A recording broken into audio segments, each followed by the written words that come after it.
Assalamualaikum warahmatullahi wabarakatuh. Ahlan wa sahlan, selamat petang to our audience from Qatar and Malaysia. My name is Muhammad Thomas Lim. I am the Managing Director of West Bay Consult LLC based in Qatar, and I'm also your moderator for today's webinar. West Bay Consult is a local business advisory and investment facilitation company. We are proud to be the joint partner for today's event with Qatar Free Zone Authority as well as Matrade of Malaysia on Discover Qatar Free Zone. First of all, let me thank Qatar Free Zone Authority for hosting today's event. Welcome to our first series of bilateral webinar on Discover Qatar Free Zone.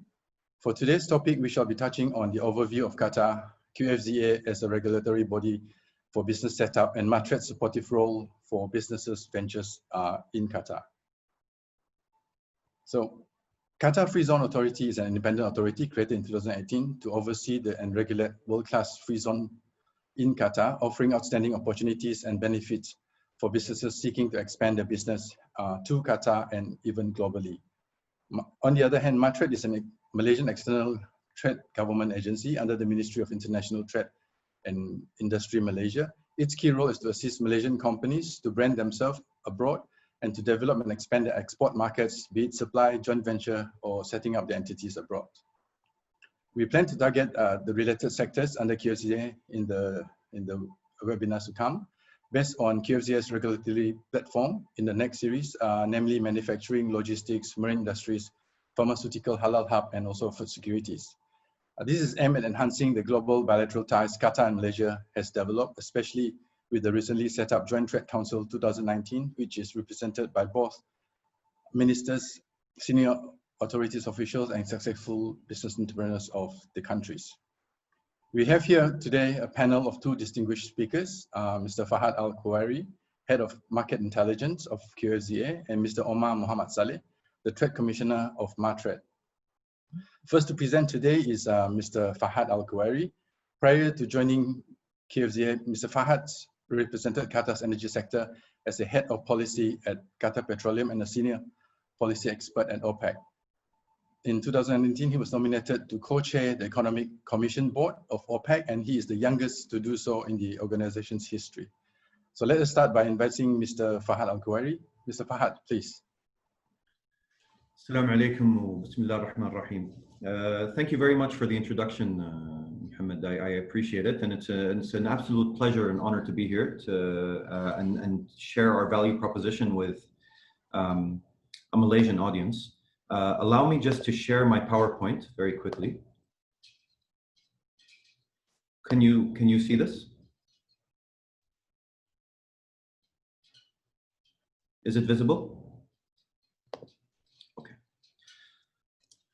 I like to start all of my presentations with this slide, and what it depicts is a very, very brief history of our economic diversification and development as a nation.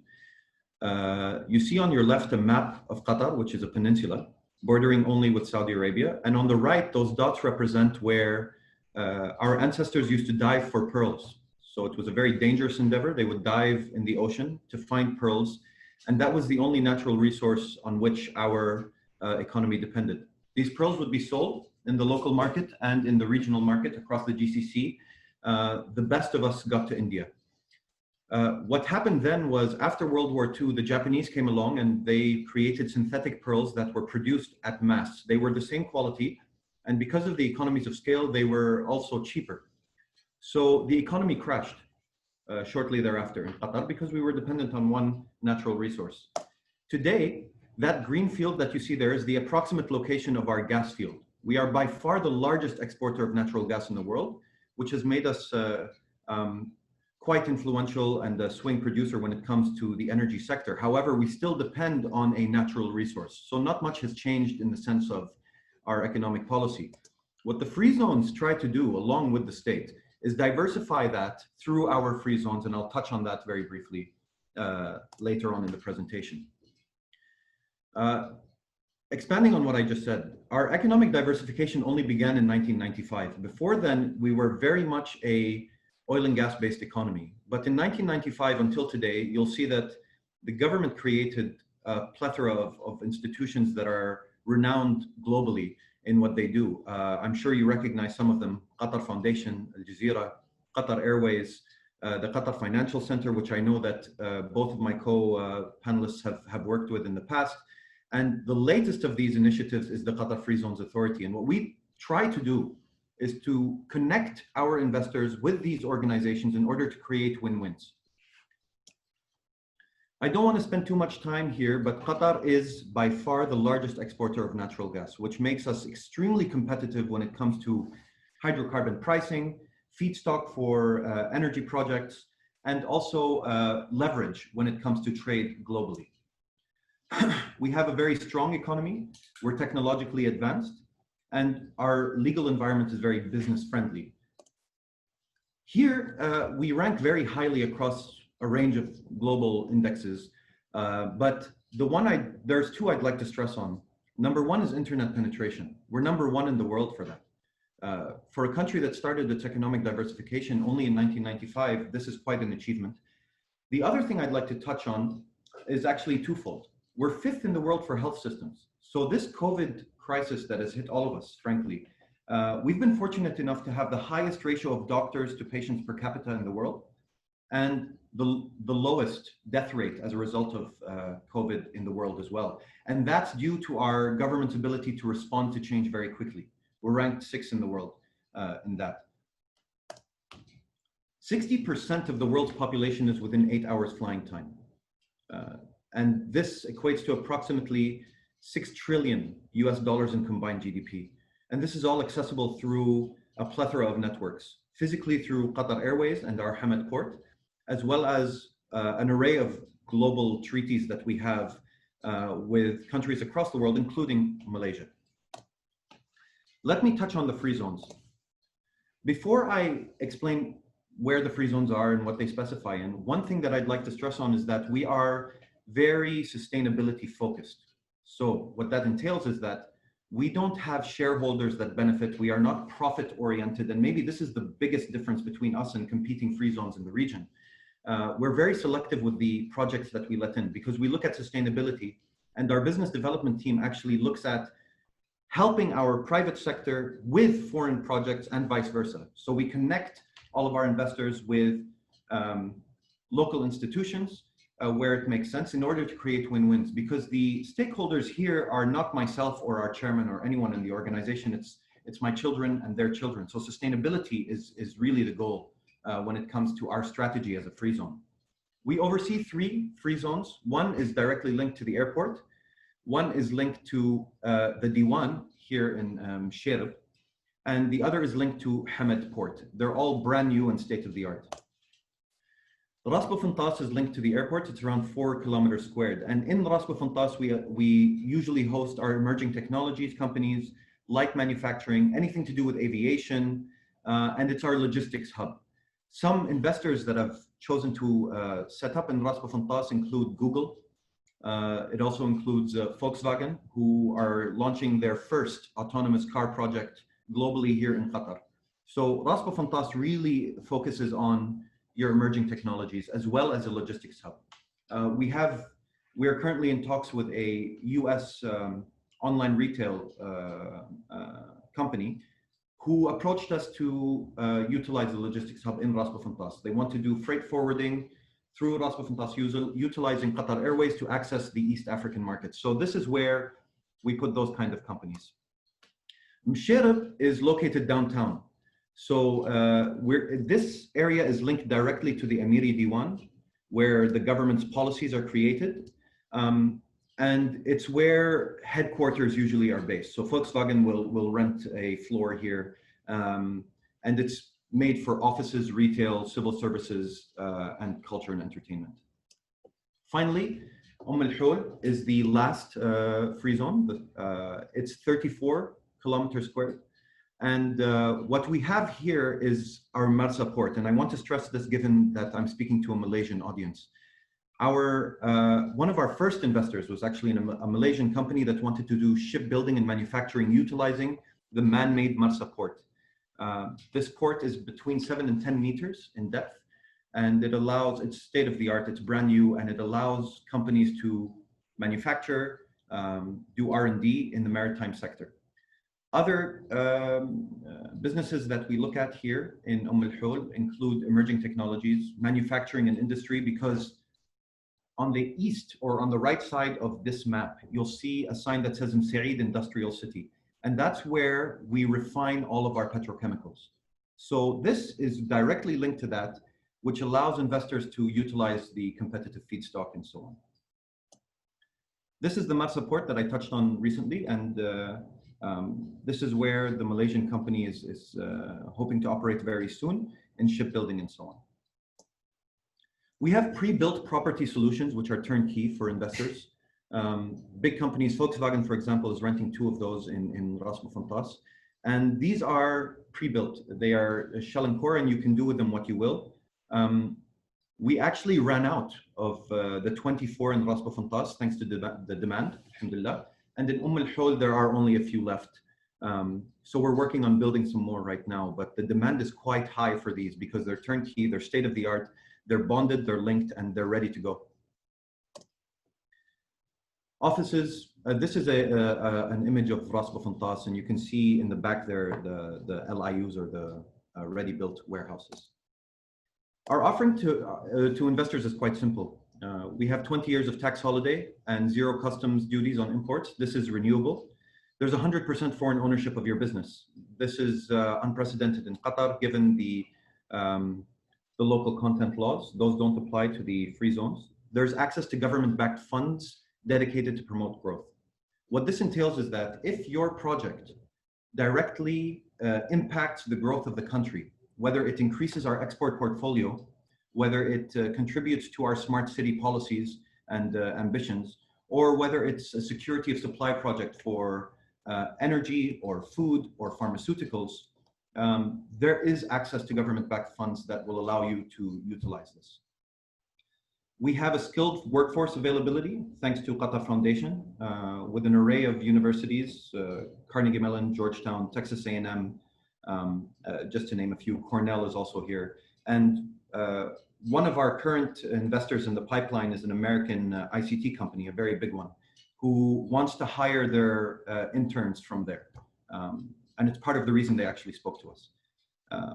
They found that having their engineers move from the Silicon Valley to the region is one option, but it's much easier to actually access the same level of skill here in Qatar to be managed by the Silicon Valley.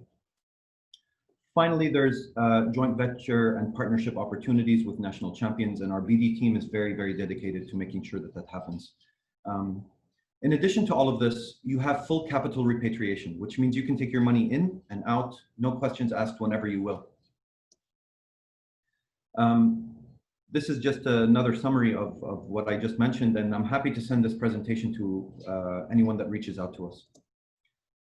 Another thing that we have that we're quite proud of is the transparent and competitive operating environment for businesses. The formula for creating the free zones was, let's look at the shortcomings onshore within the state and overcome them within this zone in order to attract foreign direct investment and create winning solutions for our investors.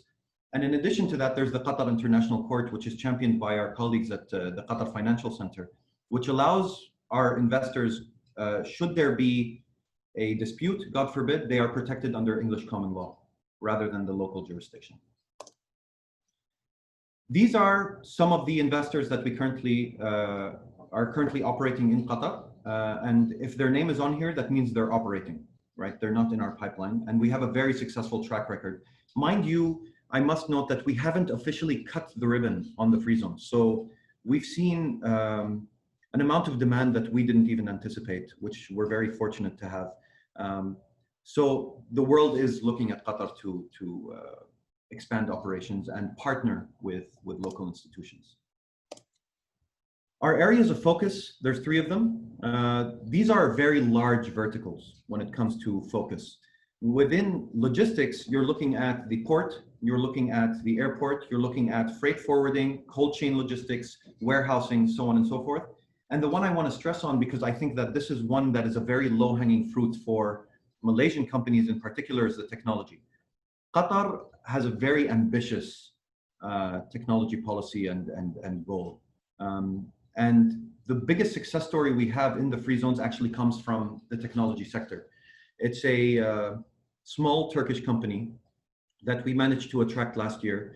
They have 12 employees in Istanbul, and they moved here with 3 employees. And what they do is predictive artificial intelligence for an array of things. And within 4 months of them operating here in Qatar, they managed to be named the official partner of Microsoft here in Qatar. This is a very small company that was operating in Turkey. So the market here is untouched, and people that move into this market will find that you're first movers, which is why we have Microsoft, Google, and the other companies actually operating within the technology sector like Volkswagen and so on. The process is quite easy. It's only 2 steps. Do get in touch with us. I'll leave the contact details on the next slide. You'll submit an application. Someone on our BD team will hold your hand through the application to make sure that it's strong, because as I said, we are very sustainability focused, and then we register you. We have a team called the iCare team, the investor care team, located in Ras Bufontas, the airport free zone, that looks at your visas, your onboarding, anything that you may need in order to succeed. Because again, we're very, very, very sustainability focused, and our investors' success is our success directly. Do get in touch with us at investors@qfz.gov.qa, or feel free to get in touch with me directly. And I look forward to hearing from you all, and thank you for this opportunity to speak. Thank you, Mr. Fahad, for the overview of QFZA and the couple of big entities that have signed up with QFZ, and also on the economic diversification of Qatar. Next, our speaker will be Mr. Omar Mohamed Saleh, the Trade Commissioner of Matrade. His role covers basically 7 countries in the GCC, including Qatar.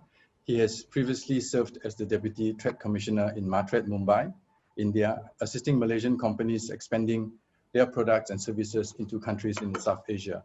He also has vast experience in the oil and gas sector, providing solutions to upstream and downstream products and services to the Malaysian National Oil Company. Without further ado, can I have Mr. Omar, please? Thank you, Mr. Thomas. Mr. Fahad Al-Qawari, Qatar Free Zone, and my colleague from Malaysia, as well as businessman from Qatari.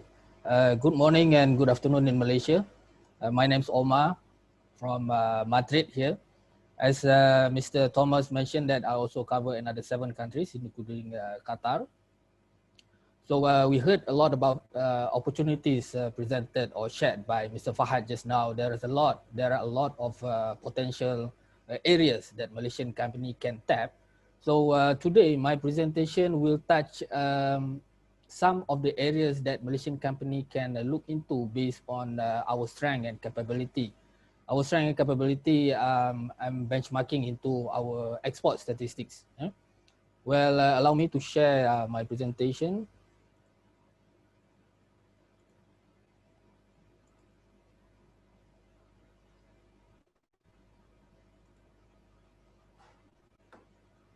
Yes.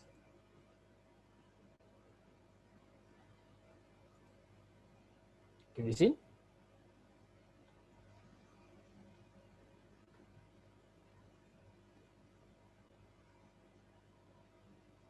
Is it okay? All right.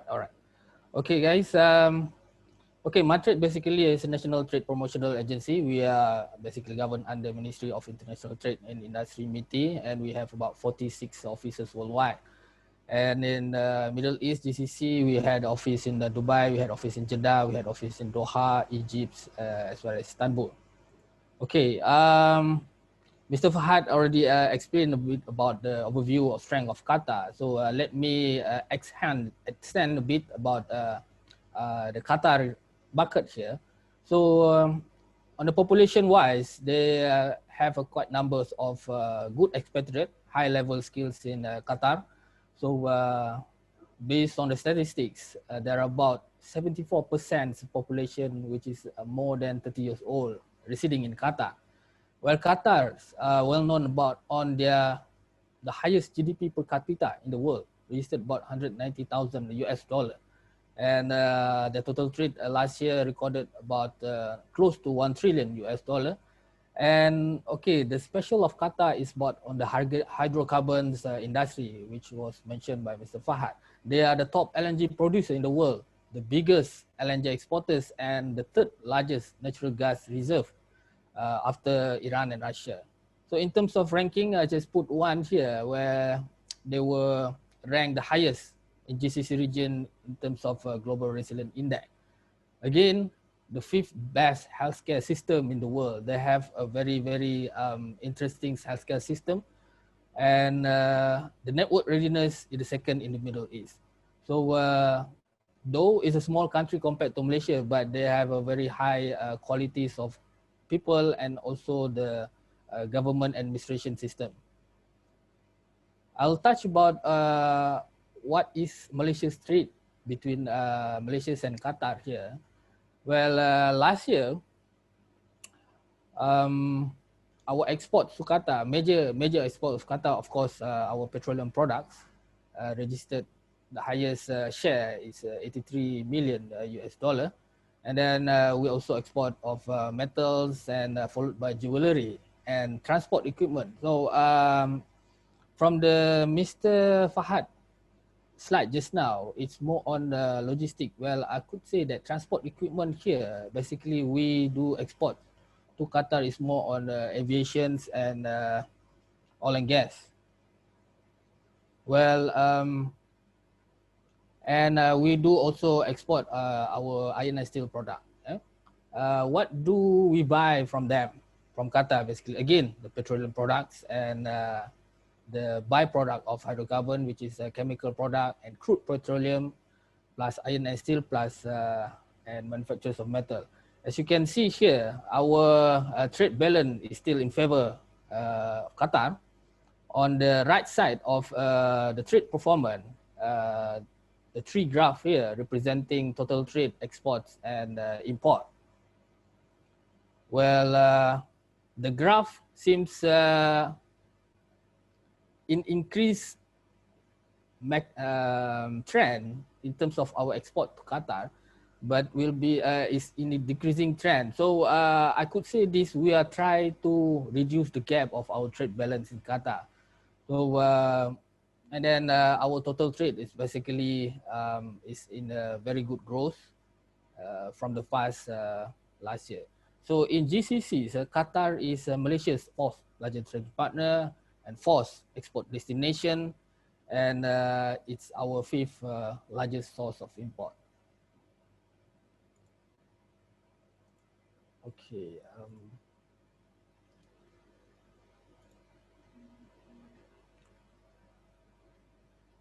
Yeah.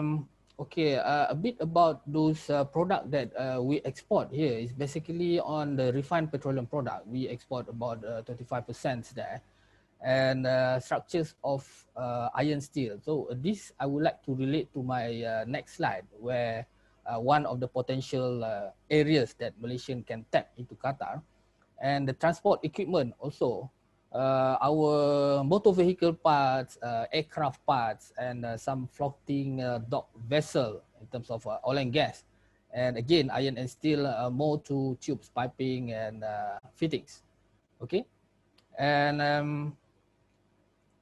yes, I would like to focus first on these three potential areas that the Malaysian company can tap into. Well, Qatar now are looking into a very, very vast infrastructures projects and development.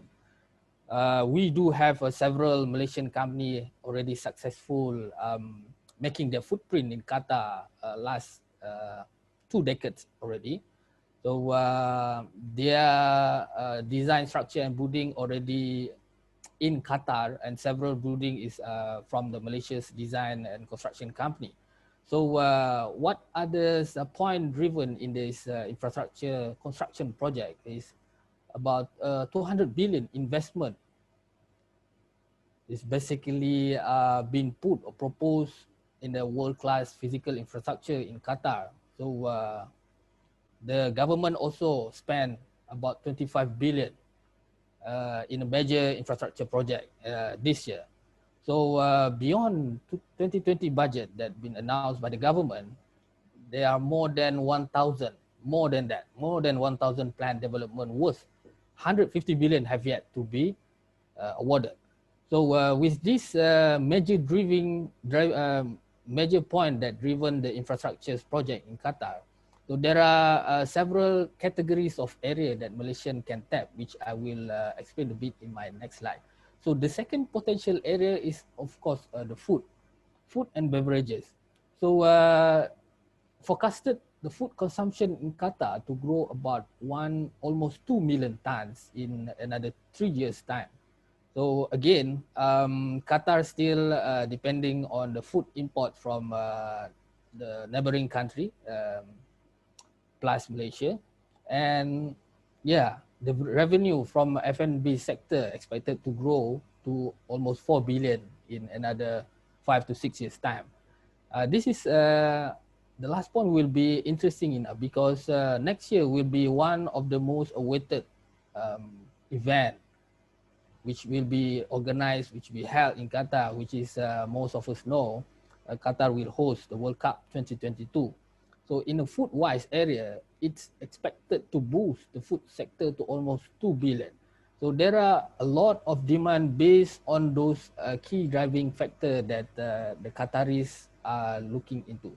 Well, last but not least here, due to the pandemic, COVID and so on, and not only the COVID is not only the main factor that the health care in Qatar actually increasing in growth. So it expected the number of hospital bed in Qatar to register about 5,700. At the moment, they have about almost 5,000 hospital bed been constructed in Qatar. And in 2020, in this year, the government allocated about 6 billion budget to healthcare sector. And then in terms of ranking, they are the third highest prosperity index in MENA region. Well, another one that I would like to add is Qatari is among the highest spending per capita in terms of healthcare sector. Well, yeah. My next slide is basically more on construction. Okay, when we say about construction, there are a lot of spillover opportunities that the Malaysian company can look into. Well, of course, under the construction, we can say about the construction of building itself, whether it's housing, commercial, office building, stadium is basically for World Cup. It's about 8 stadiums will be built in Qatar for World Cup, school, hospital. And on top of that, our Malaysian company also in a very high niche level in terms of our interior fitting, where we do have a world-class furniture, door, flooring, and so on. And in terms of construction also, it will come into the upgrading of infrastructure. Well, one of the areas that Malaysian company can look at into offering our, and of course, when there are any housing and school, hospital, they definitely need some management, facility management to operate or to maintain the building. Well, again, as Mr. Fahad said, Qatar is one of the most highest in the internet penetration. Well, of course, I do agree that ICT services in Qatar is quite advanced. I mean, I've shared my thought or my sharing session on the previous session, whereby the government are really into those high value added on ICT, namely on the AI, the AR, the IoT, big data, and so on. Well, the government of Qatar also are implementing on the online kind of services that they can reach out to all this population in Qatar. Well, again, in construction also interior design. Our ID team is have proven the track record worldwide. They've been they've been served to various international level of client and worldwide. So we could offer our expertise on ID in Qatar as well. Well, okay. Now, in terms of product-wise, Qatar still imports some of the products that related into the construction.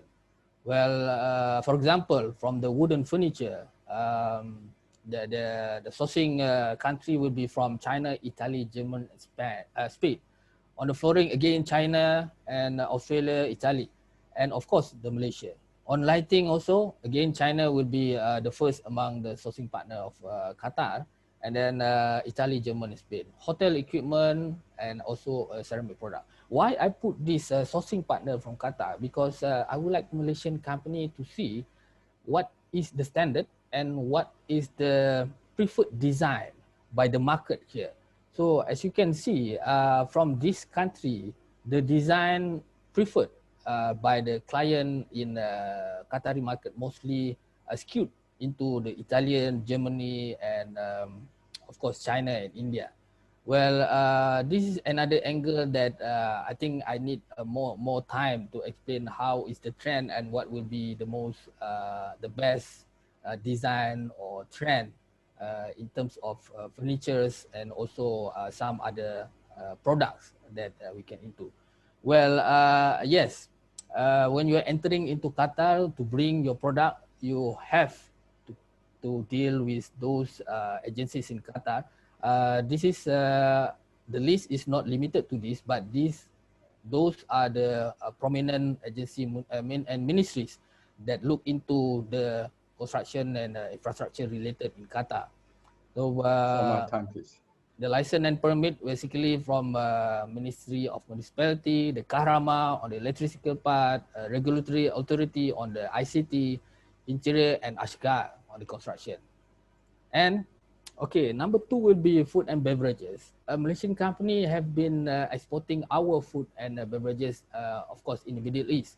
So I could, these potential products for the food is not limited to this, but due to our capacity and strength, I would like to suggest those products in terms of frozen food, our sauce, our juice, confectionery, pre-made, healthy food, and of course, our traditional favorite in palm oil.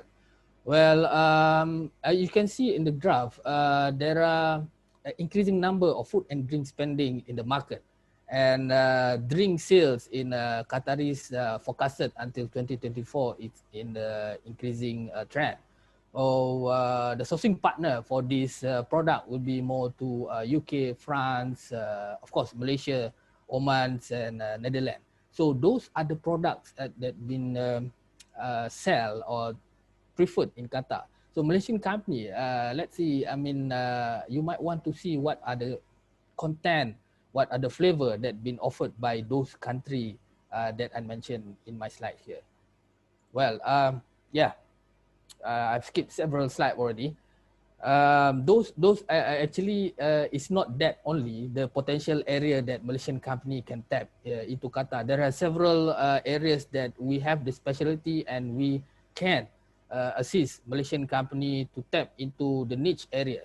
Okay, here for my Qataris partner here in audience and also a Malaysian company, Matrade is organizing now until it started 2 months back in September.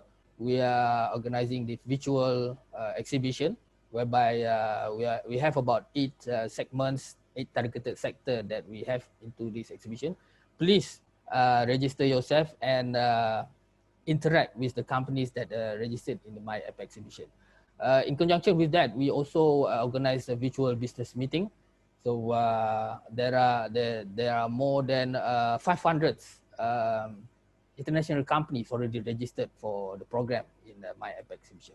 Okay, last but not least, for those who might not know yet, we have an office in Doha in Qatar. The office in located in Al Fardan Tower. We have our representative, Mr. Rami, and then I believe some of you already in contact with him. For those who are really would like to get in touch more, can email or call direct to our office in Qatar. Well, since time is so jealous to me, I would like to say thank you for the audience for your time. and looking forward to assist Malaysian companies and to expand your footprint in Qatar. Thank you so much. Assalamualaikum. Thank you, Mr. Omar, for the in-depth sharing on the various industries that Malaysian companies can actually penetrate into Qatar, especially to support the World Cup 2022 and also the sustainability for Vision 2030 in Qatar. So next up, our session, we will move on to the Q&A. We do have a few questions here. The first question here posted to us by audience is, this is for Mr. Fahad from QFZA. It says, does QFZA have special privilege for tenant in terms of financing, shipping costs, and opportunity to do business directly with the government of Qatar? Mr. Fahad. Yeah, that's a very good question. Before I answer it, there's just one thing I'd like to state.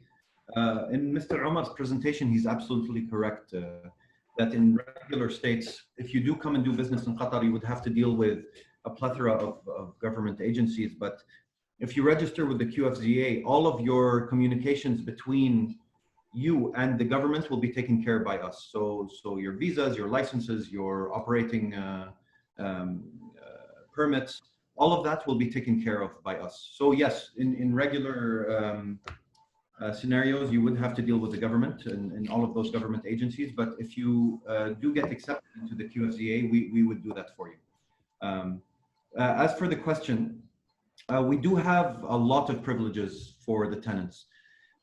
For shipping costs, when it comes to Qatar Airways and Milaha or Hamad Port, we do have very, very competitive prices compared to the prices that you would get regularly on shore. Depending on what you are freight forwarding, we can negotiate tier 1 prices for Qatar Airways, which is the most competitive tier of prices. And as you know, Qatar Airways is usually either the first or the second in the world when it comes to freight forwarding.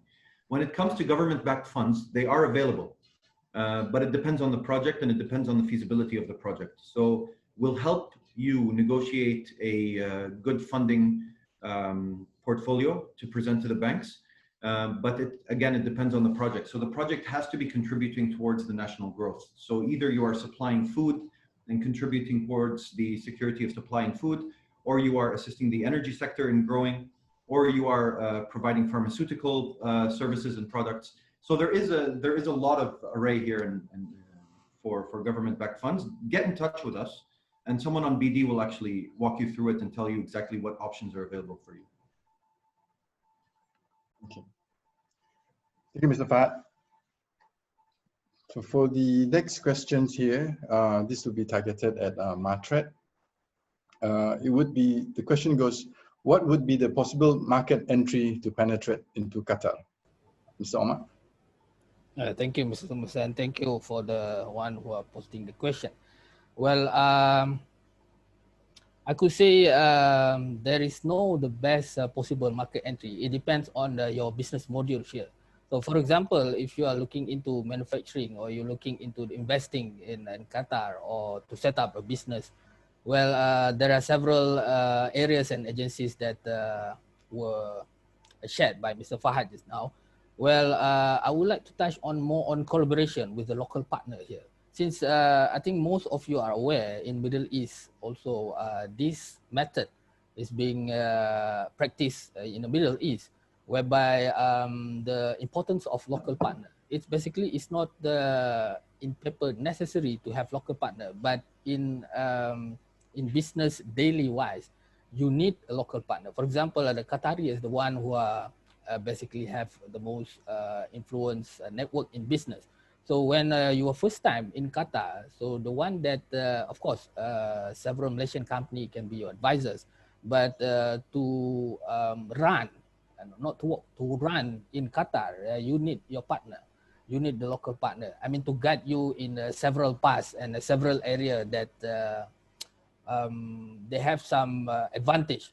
So I would like to, okay, for example, now to import foods, currently practicing, you need a local partner, basically to register your product. For example, like I mentioned with Ashkar, with Public Works Authority, with Karama. So the local partner are needed to register your product. So this is compared to the Qatar Free Zone that just now Mr. Fahad mentioned, is another opportunity for Malaysian company to be, I mean, the 100% owned by you, and then 100% also will be assisted by Qatar Free Zone in terms of product registration. This is another angle of opportunity or market entry that the Malaysian company can look into. Well, of course, before you enter the market, I would highly suggest that you have a market visit. When a market visit, basically you need to bring your, of course, business model, market, I could say export plan. So it cannot be done just by requesting some lease here and there. Of course, nowadays, currently we can't travel much, but when the things get back to close to normal, I would like to suggest to visit the market. It's an interesting market whereby you will get to know what will be the gist of the market when you are interaction with the business community. Okay, business community is not only the Qatari. So we have many expatriates that having an operation and successfully penetrating Qatar. So those are some of indicators that you might want to look into. The list is ongoing, Mr. Thomas. Well, the best is you need to have a comprehensive business module, and then of course, a Matrade office will be happy to assist and to channel you or to advise which path you need to go. Thank you so much. Thank you, Mr. Omar, for the question posted earlier on. The next question I'd like to pose back to Mr. Fahad from Qatar Free Zone Authority. The question goes, does Qatar have a competitive advantage when it comes to bilateral agreement that facilitates trade? Yeah, we do. It's a very good question. We have a plethora of agreements, FTAs, which are free trade agreements, IPAs, investment protection agreements, as well as double taxation treaties with a plethora of countries, depending on where you want to export. One of the things I mentioned in my presentation is the Silicon Valley-based online retail company that came to us. We didn't actually approach them. They came to us, they made my job very easy, and said that they wanted to utilize our FTAs with the East African countries in order to store here, warehouse here, and freight forward their products to East Africa, which is a very large market, through Qatar Airways. So I know that the GCC, as in all 6 countries of the GCC, have an FTA that's still pending with Malaysia. That is yet to be ratified, but it was negotiated earlier on. I know also that in 2009, the Emir visited Malaysia, and a joint committee was created, as well as a consultation and cooperation committee was created as well in order to facilitate growth. I was a part of that when I was in the energy sector, and we actually managed to onboard a Malaysian company to service the moratorium growth in the North Field for gas. So there are a plethora of treaties that you can utilize, whether it be between Qatar and Malaysia, or whether it be between Qatar and other countries. You are within the free zone, so you are not only protected, but also incentivized by these treaties. Whether it is, of course, all FTAs come with product lists and tax requirements and so on. But again, do get in touch with us. Depending on the product that you'd like to export or import or add value to, our BD team will let you know exactly what advantages you have. And these advantages are unique to Qatar, given the work that we've done when it comes to joint treaties and so on. It's a very good question. Thanks. Thank you, Mr. Fahad. Okay, I think we'll post on another question by the audience. This is to Matrade. The question goes, what are the activities and assistance by Matrade to our Malaysian companies in expanding their market into Doha? Thank you, Mr. Thomas. Mr. Omar. Yeah. Okay. We've been in Doha basically for the main reason that we see the growth of Qatar in the near future. So the assistance provided by Matrade in Doha, it can be specialized and general. specialized in a sense of I could see the trend of Malaysian companies inquiry, and some of them also are traveling individually. This is before COVID, I mean last year and previous year. So we do also see this actively in our several chambers of commerce and some of the association also muted some trade delegations to Qatar. So thank you so much from the Qatari side, especially from the chamber that assists our Malaysian company. So types of assistance that normally we rendered is into, if you come into group, so basically the business meeting wise. Business meeting wise is here is not in a general wise. Basically we would like to match, or we like to connect you with the nearest relevant potential company. So for example, okay, the most favorite inquiry that we receive is on our palm oil. So palm oil, yes. I mean, the Qatar use, like my previous slide, their food consumption. When we're dealing with food consumption, of course, the oil consumption also will take into consideration. So there are a lot of our palm oil companies, either SME, either the large company, have been trying. Most of them have successfully having their footprint in Qatar. Well, some of the company that we normally match on these palm oils is sometimes on the catering services, and of course the retailer side, but mostly on the hotelier side, the one that supply those the oil to hotelier, food services, food catering, and so on. And of course, the one that cater to the labor camp. So most of the expatriates in Qatar also in construction side use a lot of food consumption. So rather than that, so during this pandemic, we organize, I mean, starting from early February, I mean, end of February, so many virtual B2B meeting. Although this is a new normal, meaning you need to speak to your screen, but alhamdulillah, the acceptance of both business community are getting increasing, whereby they're already familiar. Familiar meaning to say, for example, the first time when they chat, there are only verbal communication, but we can see that both of them now moving to the next level, whereby they put their presentation, they put their product sample. This kind of method, the new method that we need to familiar. Some of other assistance that we rendered through the Malaysian company is, of course, advising on the rules and regulation, what will be the documentation needed, what will be the certification in terms of food, what are the labeling required. Qatar also part of GCC, so most of the GCC countries are using one standards of labeling requirement, but some area need preferred by Qatar also, we advise. So those are many things that we advise in a non-program.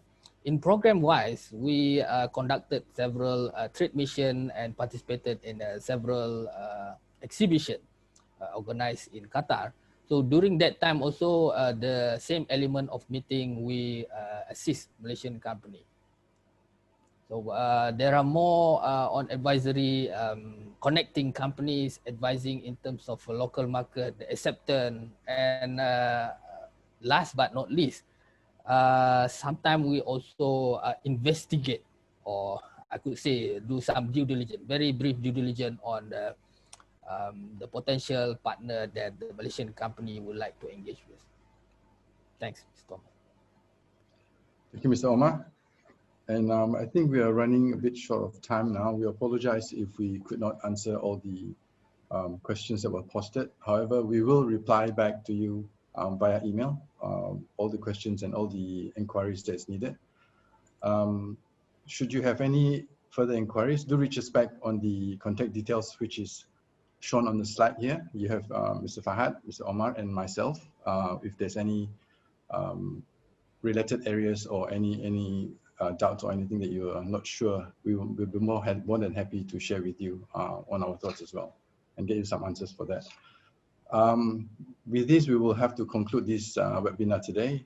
Thank you, fellow distinguished speakers, Mr. Fahad and Mr. Omar.